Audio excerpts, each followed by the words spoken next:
Good afternoon, a very good afternoon to all our viewers, and today we have with us Mr. ZG, Deputy Director General of the Department of Resource Conservation and Environmental Protection, NDRC, China. Hello, sir. And we also have with us Professor Li Junfeng, Deputy Director General and Professor at the Energy Research Institute of NDRC.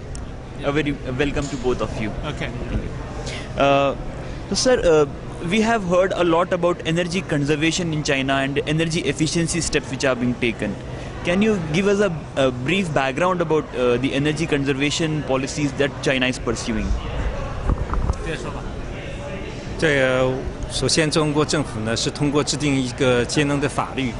我们通过制定一些法律以后，然后要求各个企业和每个人都要有这个节能的义务。也有 translate 的方面。这也说就行，没问题。你说吧，说吧，没问题。Okay, I try. So the Chinese government have drafted the energy conservation law. According law for the enterprises and the people, they have the responsibility for the improved energy efficiency, and to deal with the environmental problem.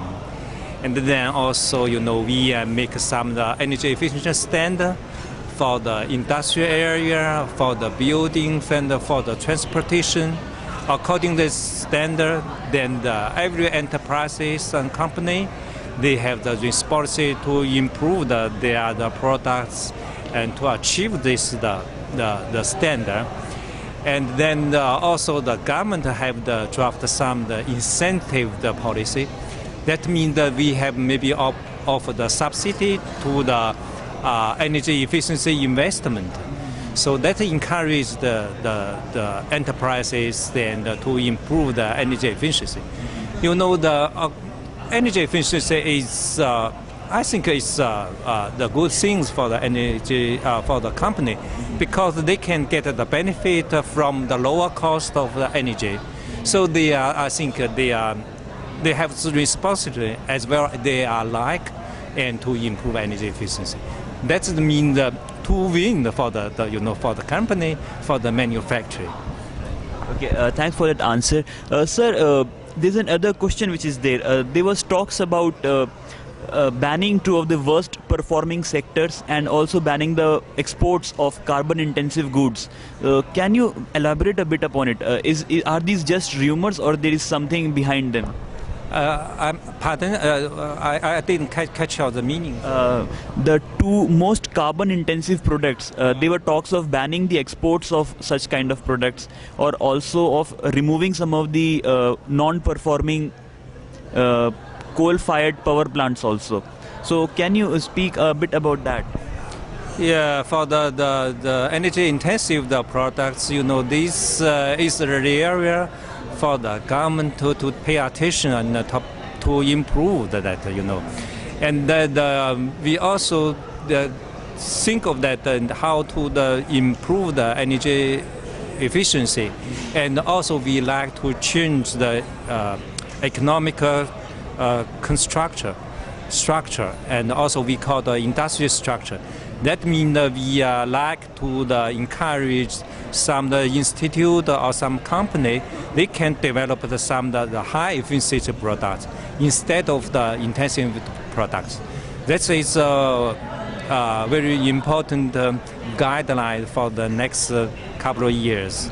So now we want to change this kind of situations. We not only produce the energy intensive products, but we also want to develop fast for the high efficiency products. Okay, so Professor Lee, would you like to add something to it? Yes, the China also phase out the kind of backward kind of capacity for the increasing the efficiency, like the thermal power plant, the smaller capacities, also the backward kind for iron and steel industries and cement industries. There's a lot of backward capacity to be phased out gradually. For example, in the last 5 years, they shut down about 70 gigawatt small coal-fired power plant, about more than 30 million tons of the iron and steel for that in order to increase the efficiency. And also I like to add some of the cases, Just 1 month ago, we have announced to phase out the incandescent lamp. The incandescent lamp is quite, energy intensive lamp compared with some CFL lamp and LED. So now the Chinese government announced then to phase out the incandescent lamp in 2016. So this is quite the new activities. Okay. Sir, if I may ask to both of you the same question, how is the Chinese government engaging with the private sector? What kind of engagement is there with the private sector to encourage energy efficiency? So if you can start. Mr. Lee first. I think that just like Mr. Xie said, that the China by the policy to encourage the private sector participants. There are two things. One of the incentives, there are some financial incentives. If you reach the kind of target of energy efficiency, you can get a bonus. If you do not have this one, you will get phased out of your capacity. That's the kind of financial incentives. It's also the national standards. Like Mr. Xie mentioned, that the advantage of the standards, then we call that the guidance. Then the next 5 years, maybe we have the new kind of standards, like the lamp issues. By 2016, we phase out all the kind of traditional lighting, replaced by the green lightings. That's the kind of standards. So this one push the private sectors involved for the kind of energy efficiency program in China. And also we have the quite new mechanisms. Like I gave the speech a couple of minutes ago. So we have the ESCO, Energy Service Performance Contract. Yeah, I'm not sure you have heard that. Yeah. This idea we we got it from the American. We share. This is energy performance contract.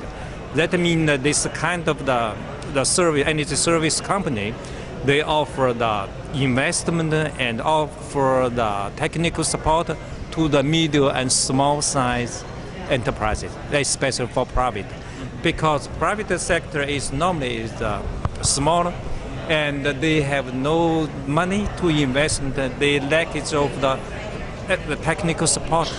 But now we have to make the special policy to encourage the set up the many the energy service company, and this kind of support company can investment to the private sector and to improve energy efficiency, and this kind of company can get the back from the benefit from energy saving from the private company. This is quite a new mechanism. We think this a good way and to help and to support the private sector. So what you are saying is that this energy helps this ESCO company helps the private sector to reduce energy consumption, and then whatever is saved in energy consumption, they take a share of it, a percentage part of it. Because they can sign the energy saving the contract. They had the investment and they give the promise to energy saving to the private sector. Then they maybe sign the 5 year or 8 years energy saving contract. That means they can share with get the benefit from the energy saving, electric saving. So then it's for the private side, they don't need the investment. They don't take care the risk of the investment, and they just sitting and waiting for the energy saving and saving money.